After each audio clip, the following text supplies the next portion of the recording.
महात्मा बुद्ध ने बताया मन को जीतने का रहस्य। मनुष्य का सबसे बड़ा शत्रु बाहर नहीं, उसके अपने मन के भीतर छिपा होता है। महात्मा बुद्ध कहते हैं, जिसने अपने मन को जीत लिया, उसने पूरे संसार को जीत लिया। लेकिन प्रश्न ये है, मन को जीता कैसे जाए? इसी रहस्य को जानने के लिए आज हम बुद्ध के वचनों और जीवन से सीखेंगे। मन मित्र भी शत्रु भी।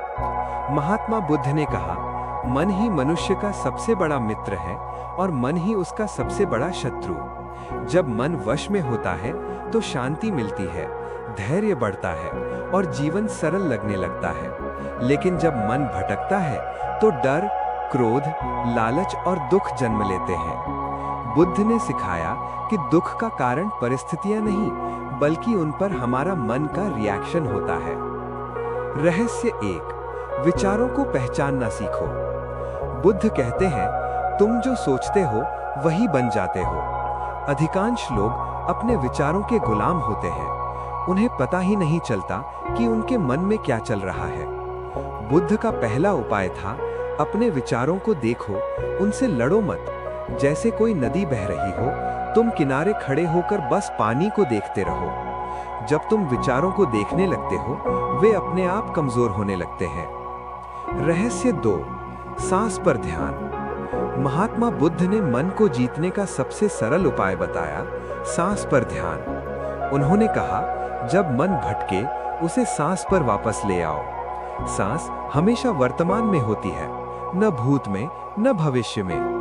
दिन में सिर्फ 10 मिनट शांत बैठकर अपनी सांस को आते जाते देखो। धीरे धीरे मन की उथल-पुथल शांत होने लगेगी। रहस्य 3, इच्छाओं को समझो, दबाओ मत। बुद्ध ने कभी नहीं कहा कि इच्छाएं खत्म कर दो। उन्होंने कहा, इच्छाओं को समझो, उनके पीछे भागो मत। हर इच्छा पूरी नहीं होती और हर अधूरी इच्छा दुख देती है। जब तुम ये समझ लेते हो कि हर चीज स्थायी नहीं है, तो मन अपने आप हल्का हो जाता है। रहस्य 4, क्रोध को रोकने का उपाय। महात्मा बुद्ध कहते हैं, क्रोध को पालना ऐसा है जैसे कोई जहर पीकर दूसरे के मरने की उम्मीद करे। क्रोध मन को सबसे ज्यादा कमजोर करता है। बुद्ध का उपाय था मौन और करुणा। जब क्रोध आए, कुछ बोलो मत, कुछ निर्णय मत लो। क्रोध का समय गुजरने दो, मन फिर शांत हो जाएगा। रहस्य 5, वर्तमान में जीना। बुद्ध का सबसे बड़ा संदेश था, जो बीत गया उसे छोड़ दो, जो आया नहीं उसकी चिंता मत करो,